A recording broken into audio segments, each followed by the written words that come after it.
Not against these guys. I mean, they're such a high, but I looked at some of those things. Their ball pressure to me is the best in the NBA. I think that they, in Smart, Bradley, and Crowder, it's almost like college defense where they're into you and everything. And I don't think we'd even be able to get into offense and stuff much if we didn't have a pure point guard on the floor. Against other teams, there'd be a better chance of that. But this is not the these are not the perimeter defenders to be experimenting against. You just talked about how competitive this conference is. I think a game or two separates like third from 10th. No question. And I think also I was talking to Brad before. I hesitate to look even at standings at this stage of the game because the schedule is such a big part of it. So some teams have played a lot more games on the road. Other teams have been out west already. We haven't.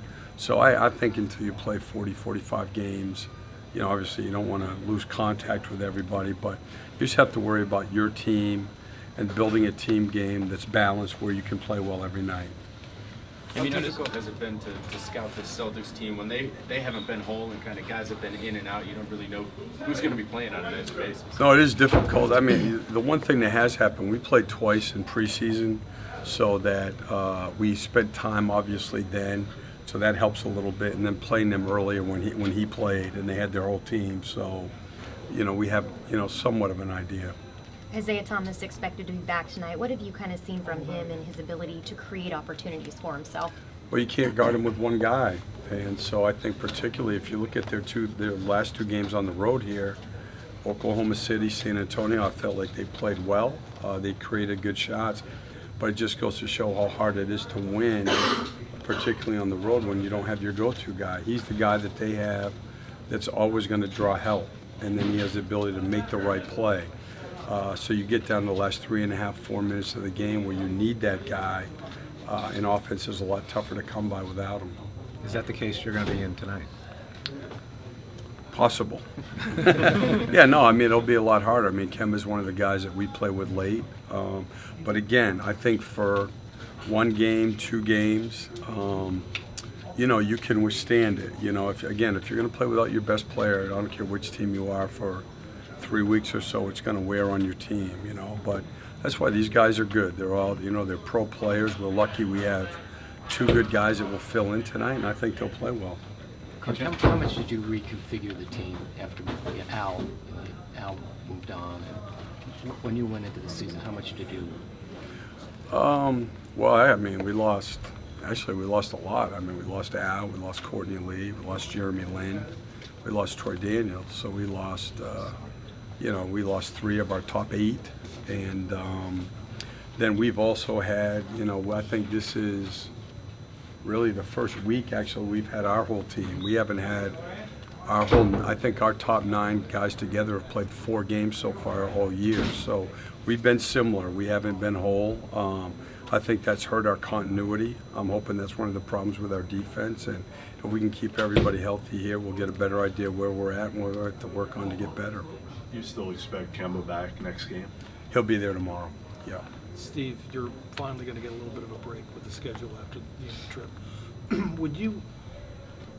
At this point, can they handle you pushing up the practice schedule any to try to square away some of these things? Yeah, because again, I think once you get your base in, it's like you say, you're touching things up. There's nothing that we're not doing that actually we can't do tonight.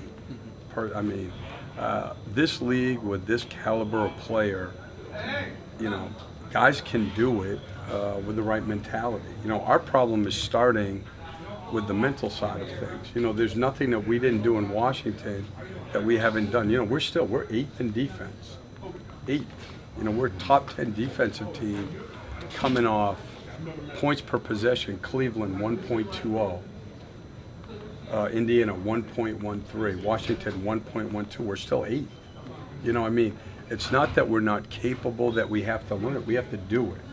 Okay, we have to do it, and we have to have the mentality and the physicality to make those contact plays. And then when we do get stops, we got to rebound the ball.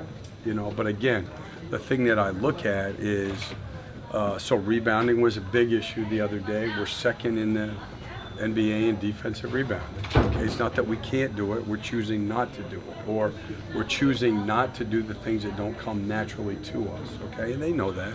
And I think that we have the right kind of guys. We have guys that want to win. I've been around this league long enough. Look, everything can change in one day.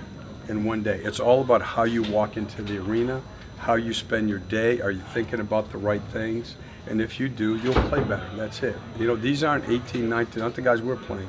We're not playing 19, 20-year-olds. These guys have been around.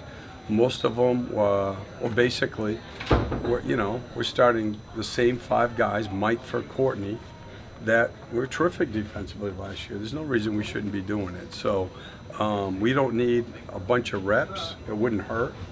But after tomorrow night, we play 3 games in 9 days, and I think the practice time, as you know, in these 4 years when we've had practice time, we've always gotten a lot better. So, but I still, tonight we should have expectations that we play a lot better. How are teams defending Kemba differently this season with his A improvement? lot more double teams lately, particularly in the fourth quarter. They're going after him more than making other guys shoot the ball late in the game, so that's been the biggest difference.